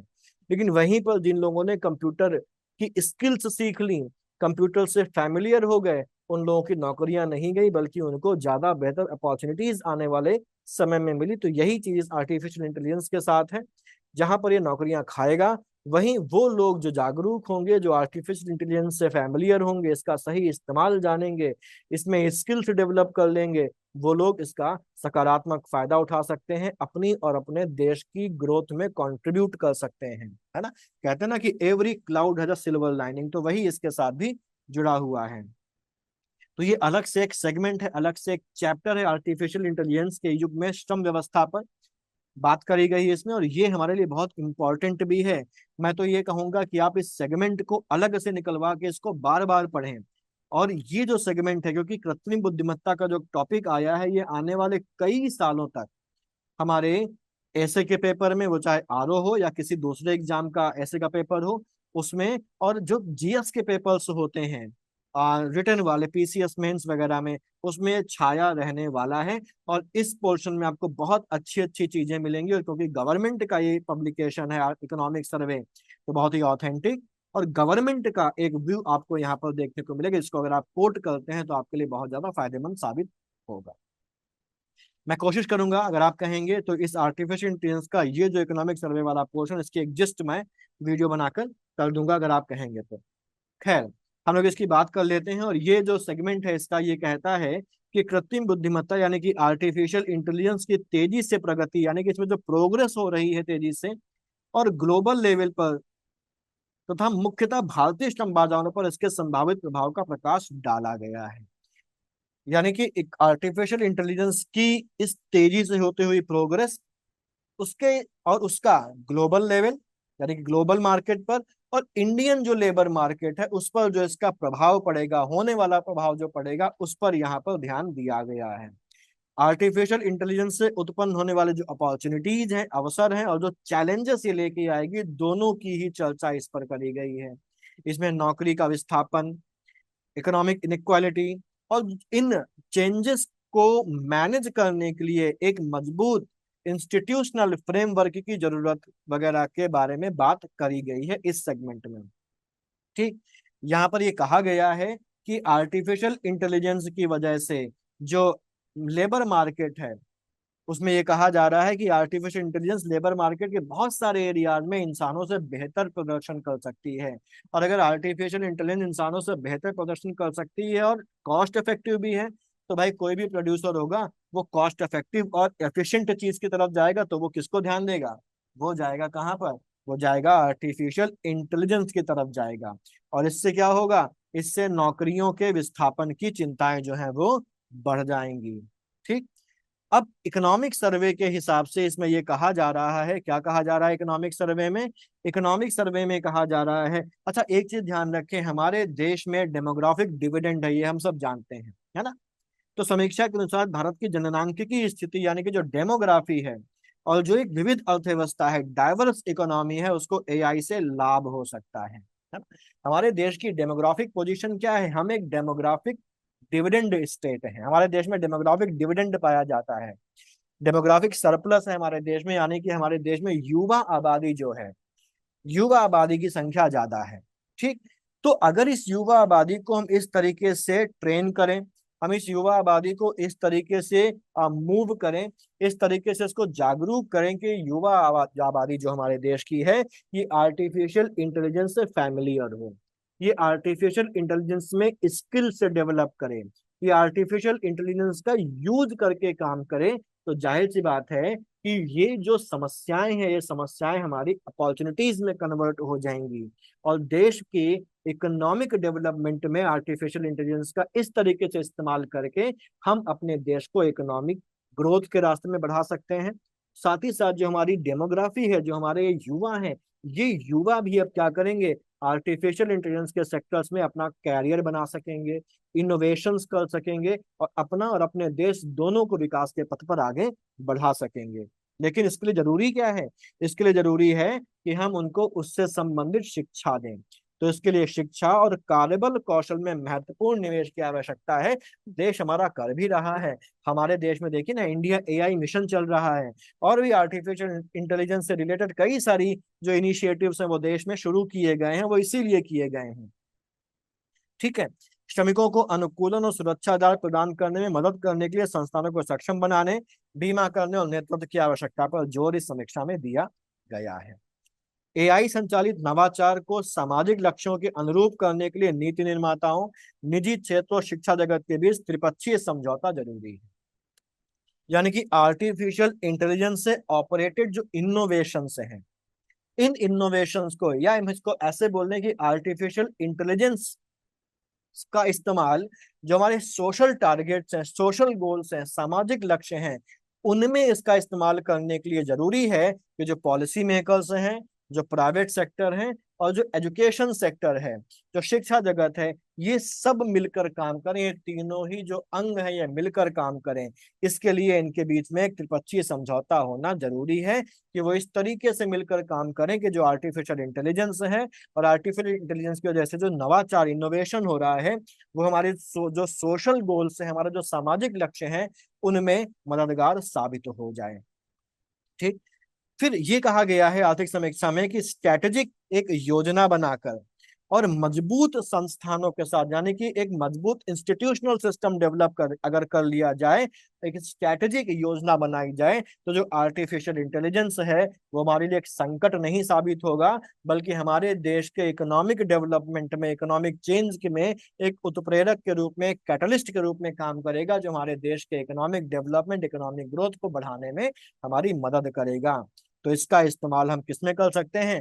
अगर हम सही तक देखिए, हर चीज जब आती है तो उसको सही समय पर उस अपॉर्चुनिटी को पहचान कर उसके अनुरूप अगर हम ढल जाएं तो उसका हम बेहतर तरीके से इस्तेमाल कर सकते हैं। मैंने कंप्यूटर जो क्रांति हुई थी उसका आपको एग्जाम्पल दिया कि उस समय जो भी लोगों ने इसको पहचाना और कंप्यूटर से फैमिलियर हुए, स्किल सीखी, वो बने रहे, साथ ही साथ उन्होंने ग्रोथ भी करी। वहीं जो लोग दकियानुसी तरीके से रहे और केवल विरोध करते रहे कंप्यूटर आने से नौकरी चली जाएगी, वो गायब हो गए, उनका नुकसान हुआ। तो यही चीज यहाँ पर है कि इसका इस्तेमाल अगर हम ढंग से करेंगे, तैयार हो जाएंगे, एक योजना बना के करेंगे, तो इस संकट की जगह उत्प्रेरक के रूप में, कैटलिस्ट के रूप में हमारे साथ काम करेगी। फिर हम आ जाते हैं एक्सटर्नल सेक्टर में, भारत के विदेशी व्यापार में। एक्सटर्नल सेक्टर बोल लें, विदेशी व्यापार बोल लें, विदेशी क्षेत्र बोल लें, एक ही बात है। यहाँ पर हम लोग बात करेंगे इंपोर्ट की, यहाँ पर हम लोग बात करेंगे एक्सपोर्ट की, यहाँ पर हम लोग बात करेंगे बैलेंस ऑफ पेमेंट की, बैलेंस ऑफ ट्रेड की, बैलेंस ऑफ सर्विसेज की, ट्रेड डेफिसिट की, ट्रेड सरप्लस वगैरह वगैरह की हम लोग यहाँ पर बात करेंगे। इस सेक्शन से भी एग्जाम में क्वेश्चन अक्सर पूछे जाते हैं। तो आर्थिक समीक्षा 2024-25 में ये कहा जा रहा है कि आर्थिक चुनौतियों के बावजूद भी भारत के व्यापार क्षेत्र ने स्थिरता और वृद्धि का प्रदर्शन किया। हम लोगों ने शुरुआत में ही इस बारे में बात की थी कि ग्लोबल लेवल पर अनसर्टेनिटी है, ग्लोबल लेवल पर उथल पुथल मची हुई है, उसके बावजूद भी भारत के व्यापार क्षेत्र ने स्टेबिलिटी का, और स्टेबिलिटी ही का ही नहीं बल्कि वृद्धि का, ग्रोथ का भी प्रदर्शन यहाँ पर किया है। हम प्रभावित भी नहीं हुए और हम आगे भी बढ़े। ठीक। यहाँ पर अगला पॉइंट है कि वैश्विक मंदी और महामारी महामारी कोविड आई थी, और 2019-20 में दुनिया के सभी देशों का जो ग्रोथ रेट है वो निगेटिव हो गया था, हमारा खुद हो गया था। ठीक है।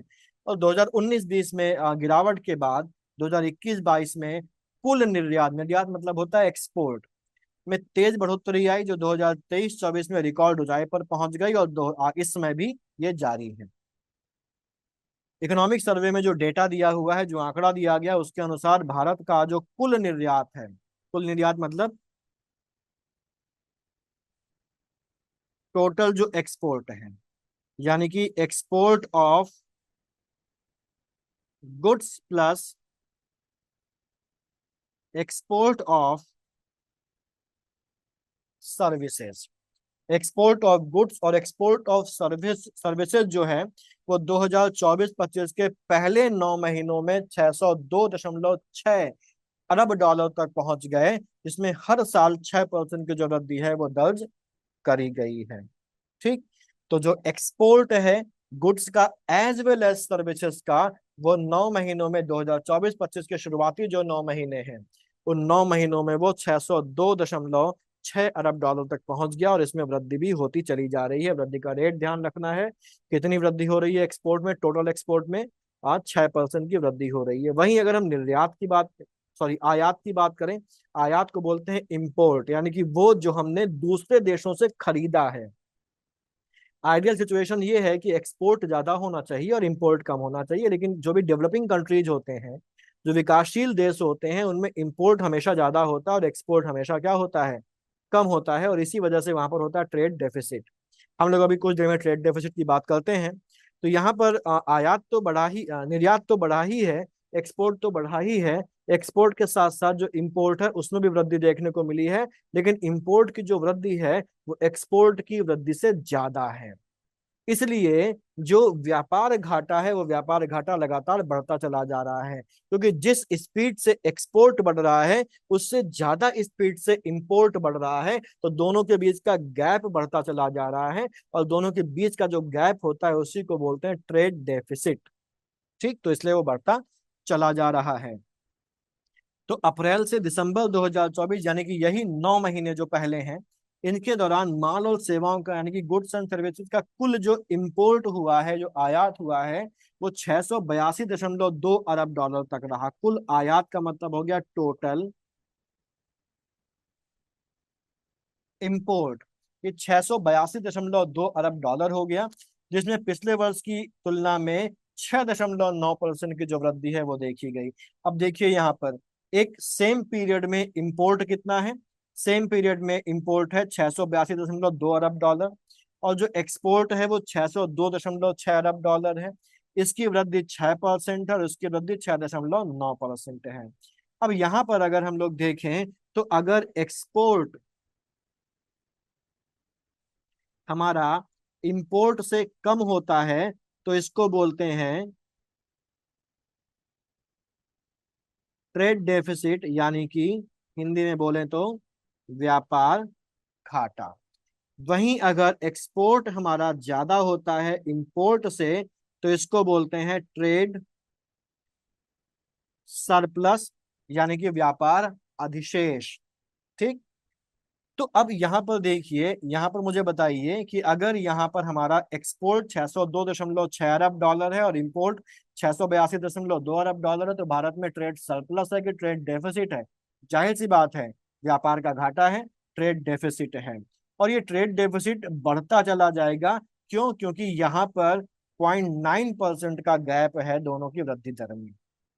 ठीक, यही चीज यहाँ पर लिखी हुई है कि निर्यात की तुलना में समग्र आयात में अधिक वृद्धि के कारण समग्र व्यापार घाटा बोले तो ट्रेड डेफिसिट जो है, वो 69.7 अरब डॉलर से बढ़कर अप्रैल दिसंबर 2024 में 79.5 अरब डॉलर हो गया है। क्यों हो गया है? क्योंकि दोनों की ग्रोथ रेट में डिफरेंस है, आयात से ज्यादा तेजी से निर्यात बढ़ रहा है, तो ट्रेड डेफिसिट भी बढ़ता जाएगा उसी अनुपात में। ठीक। समीक्षा में, यानी कि इकोनॉमिक सर्वे में कहा गया है कि अप्रैल दिसंबर 2024 में गैर पेट्रोलियम निर्यात में 7.1% की वृद्धि हुई है, और इसी समय में गैर पेट्रोलियम और गैर रत्न आभूषण निर्यात में 9.1% की वृद्धि हुई है। ठीक, ये ध्यान रखना है। इसके बाद एक और इम्पॉर्टेंट चीज आ जाती है, यहाँ पर ये कहा जा रहा है कि दवाओं और फार्मास्यूटिकल्स, इलेक्ट्रॉनिक सामान, इंजीनियरी सामान और रसायनों जैसे विशिष्ट क्षेत्रों में निर्यात में वृद्धि देखी गई है। जो अप्रैल दिसंबर 2024 के दौरान क्रमशः 6.4%, 28.6%, 9.9% और 5% की वृद्धि देखी गई है। कलर कोडिंग कर लेते हैं। दवाओं और फार्मास्यूटिकल्स में जो वृद्धि है वो 6.4% की है। ठीक। इलेक्ट्रॉनिक सामान में जो वृद्धि हुई है वो 28.6% की हुई है। इंजीनियरिंग सामान में जो वृद्धि हुई है वो 9.9% की हुई है। और रसायनों में जो वृद्धि हुई है वो 5% की हुई है। तो उसको आप अलग से समरी बना लीजिएगा कि दवाओं और फार्मास्यूटिकल्स में वृद्धि हुई है 6.4% की, इलेक्ट्रॉनिक गुड्स के निर्यात में वृद्धि हुई है 28.6% की, इंजीनियरिंग सामानों में 9.9% की, और रसायनों में 5% की वृद्धि हुई है, जिसमें सबसे ज्यादा किसमें वृद्धि हुई है ये ध्यान रखना है। तो यहाँ पर मैक्सिमम जो वृद्धि हुई है वो किसमें हुई है, अगर देखें तो 28.6% की वृद्धि हुई है, जो हुई है इलेक्ट्रॉनिक गुड्स पर।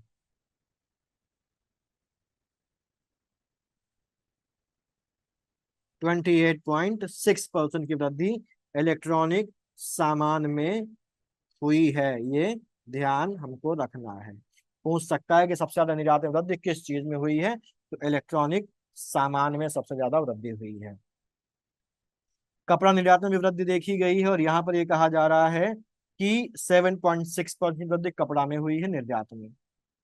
फिर आगे एक पॉइंट लिखा हुआ कि अनाजों, दालों और खाद्य तेलों पर बढ़ते इन्फ्लेशन के दबाव ने मुद्रास्फीति मतलब इन्फ्लेशन, कृषि और संबद्ध उत्पादों के निर्यात को सीमित कर दिया है। मुद्रास्फीति का मतलब क्या होता है, मुद्रास्फीति को हम लोग बोलते हैं इन्फ्लेशन, यानी कि कंटिन्यूअस इंक्रीज इन प्राइसेस। ठीक। कुल मिलाकर यहां पर अगर देखें तो व्यापारिक वस्तुएं, यानी कि व्यापारिक वस्तुओं का मतलब होता है ट्रेड गुड्स,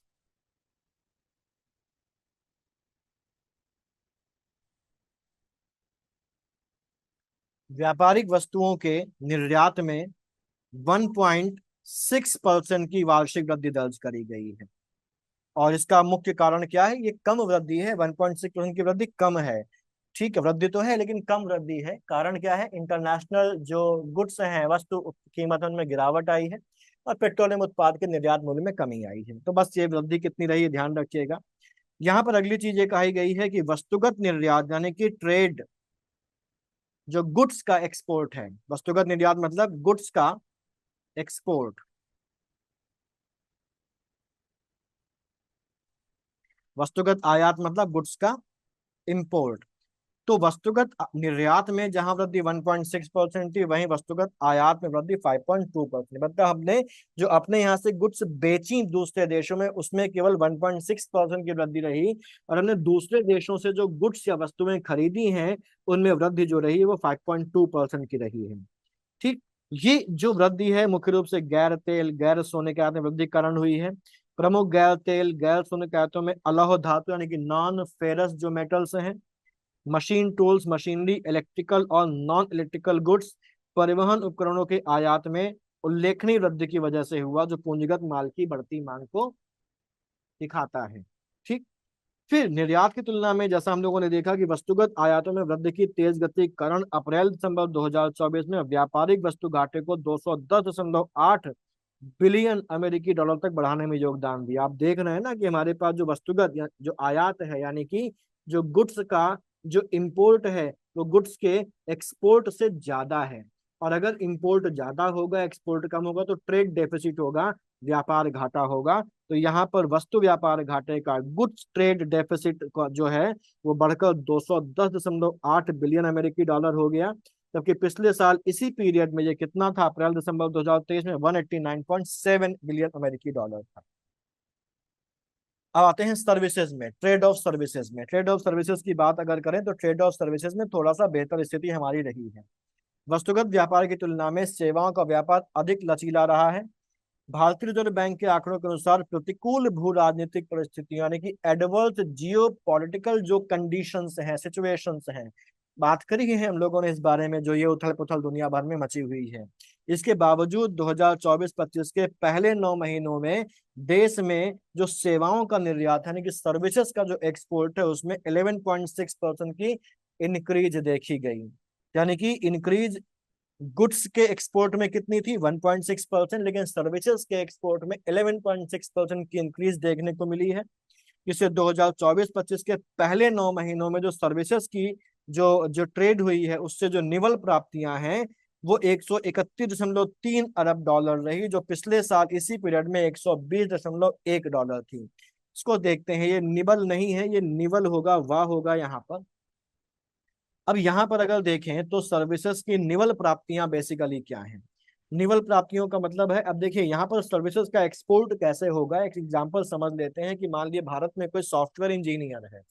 भारत का सॉफ्टवेयर इंजीनियर जो है वो भारत में बैठकर अमेरिका की किसी कंपनी को कोई सॉफ्टवेयर सर्विस प्रोवाइड करता है। तो अमेरिका की कंपनी उसकी सर्विसेज ले रही है, यानी कि सर्विसेज का क्या हो रहा है, एक्सपोर्ट हो रहा है। यहाँ से सर्विस बाहर के देशों में दी जा रही, तो सर्विस का एक्सपोर्ट हो रहा है और बदले में अमेरिकन कंपनी उस सॉफ्टवेयर इंजीनियर को पेमेंट करेगी, जो भारत में पैसा आएगा, यानी कि सर्विसेज को देने से भारत में पैसे की रिसीप्ट हुई। वहीं ये भी होता है कि किसी भारतीय कंपनी ने किसी दूसरे देश के किसी सर्विस प्रोफेशनल की, किसी मैकेनिक की, किसी इंजीनियर की सेवाएं ली हैं, तो वो बाहर का इंसान जब भारत में किसी को सर्विस दे रहा है, तो ये क्या है, ये सर्विसेज का इंपोर्ट है। यहाँ पर हम उसको पैसा देंगे। तो अब इसको समझ लेते हैं कि जो सर्विसेज का एक्सपोर्ट हुआ, सर्विसेज का जो एक्सपोर्ट हुआ, इसमें पैसा आया, मान लीजिए 5 लाख रुपए भारत आए, और जो किसी बाहर वाले ने हमको सर्विसेज दी, उसके बदले में भारत देश से उस आदमी को या उसको 2 लाख रुपए का पेमेंट किया गया। तो 5 लाख जो है वो आ रहे हैं और 2 लाख जो है वो जा रहे हैं, तो डिफरेंस कितना हो गया, 3 लाख हो गया। ये क्या हो गई हमारी, ये हो गई नेट रिसीप्ट। और यही नेट रिसीप्ट जो है वो कितनी रही, वो रही 131.3 अरब डॉलर रही, जो पिछले साल इसी पीरियड में 120.1 अरब डॉलर थी, यानी कि इसमें हुई है वृद्धि। उम्मीद है कि आपको ये समझ में आया होगा। इसके अलावा जो ग्लोबल सर्विस एक्सपोर्ट है, वैश्विक सेवा निर्यात है, इसमें भारत की हिस्सेदारी 2005 में 1.9% थी और 2023 में ये 4.3% हो गई है। टेलीकॉम, कंप्यूटर और इंफॉर्मेशन सर्विसेज के एक्सपोर्ट में भारत की हिस्सेदारी ग्लोबल मार्केट में 10.2% है और दुनिया में भारत का इसमें दूसरा स्थान है। ध्यान रखने वाली बातें हैं ये। दूसरी कॉमर्शियल सर्विसेज में 7.2% की हिस्सेदारी है और भारत इसमें तीसरा बड़ा निर्यातक है, तीसरा बड़ा एक्सपोर्टर है। मात्रा और परिवहन सेवाओं के निर्यात में भारत की हिस्सेदारी जो है वो रेस्पेक्टिवली 2.1% और 2.2% है। मात्रा नहीं होगा, ये माल होगा, माल और परिवहन सेवाओं में। विदेशी मुद्रा कोष, विदेशी मुद्रा कोष को हम फॉरेक्स रिजर्व बोलते हैं, फॉरेन करेंसी रिजर्व बोलते हैं, संरक्षित विदेशी मुद्रा कोष या प्रारक्षित विदेशी मुद्रा कोष बोलते हैं। किसी भी नाम से पुकार लें, ये एक ही चीज है। अब ये जो संरक्षित मुद्रा कोष या विदेशी मुद्रा कोष है, इसका मतलब क्या है, ये है विदेशी मुद्रा भंडार या फॉरेन एक्सचेंज रिजर्व या फॉरेक्स रिजर्व ही है। ये बेसिकली है क्या, ये जो फॉरेन एक्सचेंज रिजर्व है, ये फॉरेन एक्सचेंज रिजर्व जो है वो हमारा, जैसे हम अपने घर में क्या करते हैं, हम जानते हैं हमारे घर में हमेशा किसी भी इमरजेंसी सिचुएशन से निपटने के लिए कुछ पैसा होता है। वो पैसा घर में रखा हो सकता है या बैंक में करंट अकाउंट, सेविंग अकाउंट में जमा होता है, इसको जब चाहे तो हम निकाल सकते हैं। ठीक है, बुरे वक्त के लिए हम समझ लेते हैं कि हमने अपने घर में एक तिजोरी में कुछ पैसा रखा है, बैंक जाने का भी समय नहीं मिल पाया तो तिजोरी में से निकाल लिया। ठीक, तिजोरी रखते हैं और तिजोरी में हमारे पास जरूरत भर का सोना, पैसा और जरूरी कागजात वगैरह जो होते हैं, जैसे अगर कोई मुसीबत अचानक से आ जाए, कोई बीमार हो जाता है, अगर नौकरी छूट जाती है या कोई और समस्या आ जाती है, तो हम उसका इस्तेमाल अपना खर्चा चलाने के लिए, अपनी आर्थिक स्थिति को बनाए रखने के लिए कर सकते हैं, या उस चीज से निपटने के लिए, उस समस्या से निपटने के लिए कर सकते हैं। ऐसी ही एक तिजोरी भारत सरकार के पास है, जो भारत सरकार किसके पास रखती है, भारतीय रिजर्व बैंक के पास रखती है। और इस तिजोरी में भारतीय रुपया नहीं होता है, बल्कि इसमें फॉरेन करेंसी होती है और सोना होता है। ठीक, यानी कि भारत में जो भारत की फॉरेन करेंसी है या भारत का जो फॉरेक्स रिजर्व है, जिसको हम तिजोरी के नाम से पुकार रहे हैं, वो भारत सरकार किसके पास रखती है, वो भारत सरकार रखती है भारतीय रिजर्व बैंक के पास। और इसीलिए जो रिजर्व बैंक ऑफ इंडिया है, उसको हम एक नाम से और पुकारते हैं, उसको हम लोग बोलते हैं कस्टोडियन ऑफ फॉरेक्स रिजर्व। ठीक, यानी कि भारत की विदेशी जो मुद्रा कोष है, उसका वो संरक्षक है, वो उसी के पास रखा हुआ है, custodian of foreign currency reserve हम इसीलिए आरबीआई को बोलते हैं। अब यहाँ पर इस तिजोरी में बेसिकली है क्या, इस तिजोरी में होता है फॉरेन करेंसी एसेट, एफसीए, यानी कि विदेशी मुद्रा संपत्ति होता है फॉरेन करेंसी एसेट। अब क्या है, फॉरेन करेंसी एसेट हमारी तिजोरी का सबसे बड़ा हिस्सा है।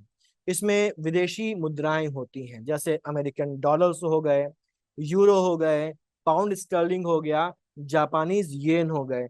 जो मजबूत करेंसीज है दुनिया भर की, वो इसका एक सबसे बड़ा प्रोपोर्शन जो है वो बनाती हैं। इसके अलावा आरबीआई के पास जो सोना रखा हुआ है, वो सोना भी फॉरेन करेंसी रिजर्व का हिस्सा माना जाता है। इसके अलावा जो स्पेशल ड्राइंग राइट्स या विशेष आहरण अधिकार, एसडीआर जिनको हम शॉर्ट में बोलते हैं, वो भी इसका हिस्सा होती हैं। एसडीआर क्या होता है? जो इंटरनेशनल मॉनेटरी फंड है या जो अंतरराष्ट्रीय मुद्रा कोष है, उसके द्वारा एक एक रिजर्व्ड प्रॉपर्टी होती है, ठीक, जो देशों को रिजर्व कर दी जाती है, जिसको जरूरत पड़ने पर वो देश उसके बदले में विदेशी मुद्रा जो है वो ले सकता है, उसको विदेशी मुद्रा में बदल सकता है, इतना पैसा विड्रॉ कर सकता है विदेशी मुद्रा का, आईएमएफ से निकाल सकता है। ये भी उसका भाग होता है। इसके अलावा आईएमएफ के पास जो रिजर्व ट्रेंच होता है, यानी कि देश अपना कुछ फॉरेन करेंसी आईएमएफ के पास डिपॉजिट करके भी रखते हैं, जिसको बोलते हैं आईएमएफ के पास रखा हुआ रिजर्व ट्रेंच। ये भी जो है वो निकाला जा सकता है आईएमएफ से, बिना शर्त किसी भी समय निकाला जा सकता है, क्योंकि हमारा ही जमा हुआ है वहां। तो ये भी हमारे फॉरेक्स रिजर्व का जो है वो हिस्सा होता है। ठीक, इन्हीं के बारे में अब यहाँ पर इस सेगमेंट में जो है वो बात की जा रही है। जो विदेशी मुद्रा कोष है, हमें फॉरेन एक्सचेंज, फॉरेन करेंसी जो रिजर्व है या फॉरेक्स रिजर्व है, उसमें विदेशी मुद्रा परिसंपत्ति यानी कि फॉरेन करेंसी एसेट बात करी, फॉरेन करेंसीज यहाँ पर डॉलर, येन वगैरह सब आते हैं। सोना आता है, कॉमा होगा यहाँ पर। विशेष आहरण अधिकार यानी कि स्पेशल ड्राइंग राइट्स आते हैं, क्या होता है मैंने बताया। आईएमएफ में रिजर्व ट्रेंच, ये भी क्या होता है मैंने बताया, इसको इसमें शामिल किया जाता है। तो हमें यह ध्यान रखना है कि जो विदेशी मुद्रा कोष है, इस विदेशी मुद्रा कोष में फॉरेन करेंसी रिजर्व में क्या क्या चीजें शामिल होती हैं, तो ये चीजें इसमें शामिल होती हैं। तो जो इकोनॉमिक सर्वे हमारे पास आया है, ये बता रहा है कि 2024-25 में भारत का जो फॉरेन करेंसी रिजर्व है, प्रारक्षित आरक्षित सब एक ही बात है, ये 700 अरब डॉलर के बेंचमार्क को पार कर गया था, और दिसंबर 2024 के अंत में 640.3 अरब डॉलर तक पहुंच गया था। तो हम 700 अरब डॉलर के फॉरेन करेंसी रिजर्व को क्रॉस कर चुके थे, लेकिन दिसंबर 2024 में 640.3 अरब डॉलर पर आ गया था। ठीक, सितंबर 2024 में 711.8 अरब डॉलर के विदेशी ऋण के लगभग 90% को कवर करने के लिए पर्याप्त था। यानी कि हमारे ऊपर सितंबर 2024 में कितना फॉरेन डेट था, कितना कर्जा था भारत के ऊपर विदेशियों का, विदेशी देशों का, विदेशी इंस्टीट्यूशंस का, वो था 711.8 अरब डॉलर। और हमारे पास इतना फॉरेन करेंसी रिजर्व था जो उसके 90% भाग को कवर करता था, जो कि अच्छा था। और अगर कोई जोखिम हमारे ऊपर आता था, आता, तो हम आराम से अपने डेट को निपटारा कर सकते थे। ठीक, अब क्योंकि हमारा 700 बिलियन 700 जो है आ, अरब डॉलर, बिलियन डॉलर के बेंचमार्क को हम पार कर चुके हैं, तो हम उन देशों की कैटेगरी में पहुंच गए जिनके पास बड़े फॉरेक्स रिजर्व हैं। तो आर्थिक समीक्षा 2024 के अनुसार 2024 तक भारत ने दुनिया के सबसे बड़े विदेशी मुद्रा रिजर्व वाले देशों में अपना स्थान बना लिया है, और चीन, जापान, स्विट्जरलैंड के बाद वैश्विक स्तर पर भारत जो है वो चौथे स्थान पर है। ध्यान रखना है कि फॉरेन करेंसी रिजर्व में, फॉरेक्स रिजर्व में भारत चौथे स्थान पर आ गया है। फॉरेक्स रिजर्व में भारत चौथे स्थान पर आ गया है। पहले स्थान पर हमारा है चाइना, दुनिया में सबसे बड़ा foreign currency reserve, forex reserve है। दूसरा है जापान, तीसरा है स्विट्जरलैंड, और चौथा है अपना इंडिया। ठीक है, इंपॉर्टेंट है, बहुत इंपॉर्टेंट है। फिर आते हैं आगे, और यहाँ पर ये कह रहा है कि आर्थिक समीक्षा 2024-25 के अनुसार पिछले कुछ वर्षों में भारत का जो फॉरेन लोन है, फॉरेन डेट है, वो स्टेबल रहा है, ना बढ़ा है ना घटा है। और इस स्टेबिलिटी ने जो वैदेशिक क्षेत्र है, जो एक्सटर्नल सेक्टर है, उसकी स्टेबिलिटी को बनाए रखने में मदद करी है। फिर हमारे पास जो अगला पॉइंट है वो ये कहता है कि सकल घरेलू उत्पाद यानी कि जीडीपी के परसेंटेज के रूप में जो विदेशी ऋण है, जीडीपी के परसेंटेज के रूप में जो फॉरेन डेट है, जो एक्सटर्नल डेट है, वो 2024 जून के अंत में 18.8% से थोड़ा बढ़कर सितंबर 2024 के अंत में 19.4% हो गया है। यानी कि एक्सटर्नल डेट टू जीडीपी का रेशियो इतना हो गया है। मतलब ये है कि हमारी जितनी जीडीपी है, उसके 18.8% तक हमारा हमारे ऊपर कर्जा था 2024 जून के अंत में। और सितंबर 2024 में हमारे पास जो कर्जा है वो हमारी जीडीपी के 19.4% तक हो गया। और इस एक्सटर्नल डेट में जो शॉर्ट टर्म लोन है, अल्पकालिक ऋण है, शॉर्ट टर्म लोन किसको बोलते हैं? जिसको एक साल के अंदर चुकाना होता है, ठीक है, जिसको एक साल के अंदर ही चुका देना है, उसको अल्पकालिक ऋण या शॉर्ट टर्म लोन बोलते हैं।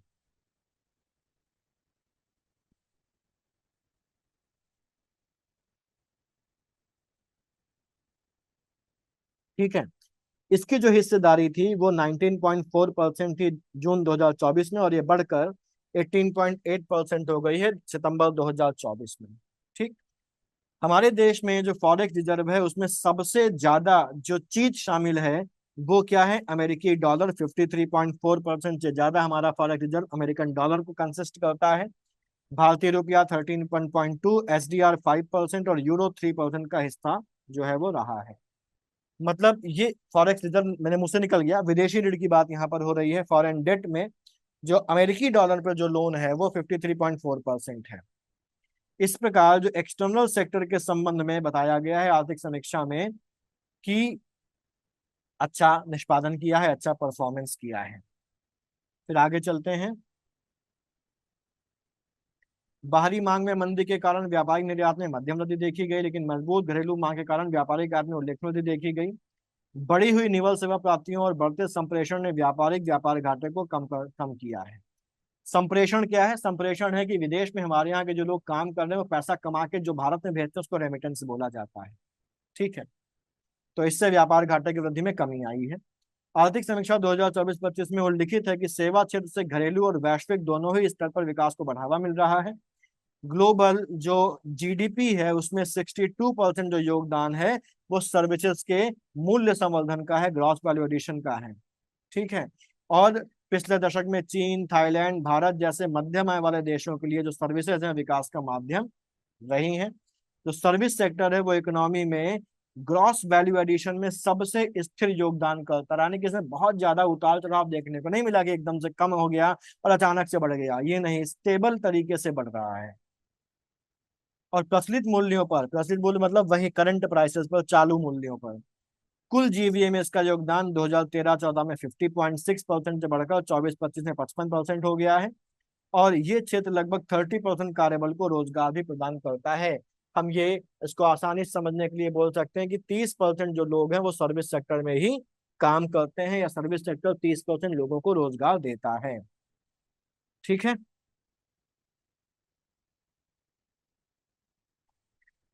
फिर ये इसको रीड कर लेना है बस, क्या क्या है, बहुत ज्यादा वो नहीं है। आर्थिक समीक्षा में बताया गया कि पिछले 2 दशकों से वैश्विक सेवा निर्यात में भारत की हिस्सेदारी लगातार बढ़ रही है। इससे वैश्विक वस्तुगत निर्यात में भारत की हिस्सेदारी में उतार चढ़ाव के प्रभाव को कुछ हद तक कम करने में मदद मिली है। वर्ष 2023 में यूएसए की 13% की बाजार हिस्सेदारी के साथ ग्लोबल जो सर्विस एक्सपोर्ट था उसमें सबसे आगे अमेरिका था, 13% की हिस्सेदारी थी उसकी। उसके बाद यूनाइटेड नेशंस की सर्विसेज के एक्सपोर्ट में हिस्सेदारी थी 7.4%। ठीक, फिर जर्मनी 5.5%, आयरलैंड, चीन, फ्रांस वगैरह, और उसके बाद इनकी जो हिस्सेदारी आयरलैंड, चीन, फ्रांस की 5% के आसपास थी। भारत वैश्विक स्तर पर सेवा निर्यात में 7वें स्थान पर है और ग्लोबल सर्विस एक्सपोर्ट में 4.3% की उसकी हिस्सेदारी है। ठीक, आगे यहाँ पर आर्थिक समीक्षा 2013-14 से 2022-23 का ये जो पीरियड है, इस पीरियड में देखा गया है कि भारत में जो सर्विसेज का एक्सपोर्ट है वो 11% की दर से बढ़ा है। भारत के सेवा निर्यात में कंप्यूटर सर्विसेज और व्यावसायिक सेवाओं का निर्यात लगभग 70% है, ये ध्यान रखना है। सेवाओं के निर्यात में वृद्धि के मामले में भारत शीर्ष 5 देशों में शामिल रहा है। फिर हमारा कृषि क्षेत्र, और कृषि क्षेत्र की अगर हम लोग बात करें, एग्रीकल्चरल सेक्टर, हमारी देश की इकोनॉमी एग्रीकल्चरल इकोनॉमी हम लोग जानते हैं, और एक बड़ा तबका कृषि क्षेत्र में कार्यरत है। कृषि क्षेत्र से संबंधित विभिन्न पहलों का विश्लेषण के तहत आर्थिक समीक्षा 2024 में कहा गया है कि एग्रीकल्चर एंड अलाइड एक्टिविटीज, यानी कि कृषि और संबद्ध कार्यकलाप का क्षेत्र जो है वो लंबे समय से नेशनल इनकम और जो एम्प्लॉयमेंट है उसमें महत्वपूर्ण भूमिका निभाते हुए इंडियन इकोनॉमी की रीढ़ के रूप में काम कर रहा है, क्योंकि हमारी इकोनॉमी ही कैसी है, एग्रीकल्चरल इकोनॉमी है, तो उसकी बैकबोन ये बना हुआ है। जो करंट प्राइसेस के आधार पर, वर्तमान मूल्य यानी कि चालू मूल्यों के आधार पर 2023-24 के लिए देश के सकल घरेलू उत्पाद में 16% का योगदान इस क्षेत्र में रहा है, और ये लगभग 46 पॉइंट आबादी को रोजगार ये क्षेत्र प्रदान करता है। सर्वे में ये भी कहा गया है कि अभी जो चुनौतियां हाल के वर्षों में एग्रीकल्चर सेक्टर में देखने को मिली है, उसके बावजूद भी 2016-17 से 2022-23 तक इसने 5% की दर से, 5% की एवरेज ग्रोथ रेट जो है वो यहाँ पर दिखाई है। ठीक। फिर अगला पॉइंट हमारे पास है कि आर्थिक समीक्षा के अनुसार भारत का विश्व के कुल अनाज उत्पादन में, टोटल जो सीरियल प्रोडक्शन है, जो अनाज उत्पादन है, उसमें 11.6% का योगदान है। हालांकि देश में फसल की पैदावार अन्य प्रमुख फसल उत्पादक देशों की तुलना में काफी कम है, जो उत्पादकता में सुधार की आवश्यकता पर बल देती है। दो बातें यहाँ पर निकल के आती हैं। पहली चीज तो ये है कि 11.6% का टोटल दुनिया का जो अनाज उत्पादन है उसमें भारत का योगदान है, यानी कि दुनिया में जो कुल अनाज का उत्पादन होता है उसका 11.6% भारत में होता है। दूसरी चीज ये है कि भारत में प्रोडक्टिविटी जो अनाज की है वो कम है। प्रोडक्टिविटी का मतलब है कि पर यूनिट जो प्रोडक्शन है वो प्रोडक्शन भारत में कम है दूसरे देशों के मुकाबले। इससे प्रोडक्टिविटी में सुधार की जरूरत भारत में है, जिससे कि अगर प्रोडक्टिविटी बढ़ जाएगी तो जाहिर सी बात है उत्पादन और बढ़ेगा। कृषि फसलों के अंतिम अनुमान एवं बागवानी फसल के तृतीय अग्रिम अनुमान के अनुसार 2023-24 में 332.3 मिलियन टन खाद्यान्न का उत्पादन अनुमानित है। 2024 में खरीफ खाद्यान्न उत्पादन 1,647.05 लाख मीट्रिक टन अनुमानित है, जो पिछले साल की तुलना में 89.37 लाख मीट्रिक टन ज्यादा है। 2011-12 से 21-22 के लिए जो मत्स्य पालन क्षेत्र, जो फिशरी सेक्टर है, उसमें 8.7% की चक्रवृद्धि वार्षिक व्यक्ति वृद्धि जो है वो देखने को मिली है। उसके बाद पशुधन 5.8% की चक्रवृद्धि वार्षिक वृद्धि के साथ दूसरे स्थान पर है। चक्रवृद्धि जो है यहाँ पर इंक्रीज हो रहा है, ये ध्यान रखने वाली बात है। तो ये जो पोर्शन था हमारा इकोनॉमिक सर्वे का था, ये हम इतना आज हम लोग इसको रखते हैं। क्लास थोड़ी लंबी हो रही है, बाकी थोड़ा सा बचा हुआ है, उसको हम लोग अगली क्लास में इसको खत्म कर देंगे और ये हमारा घटना साल जो है फिनिश हो जाएगा। तो इसको इतना रखते हैं, मिलते हैं अगले वीडियो, तब तक पढ़ते रहिए, आगे बढ़ते रहिए। All the best.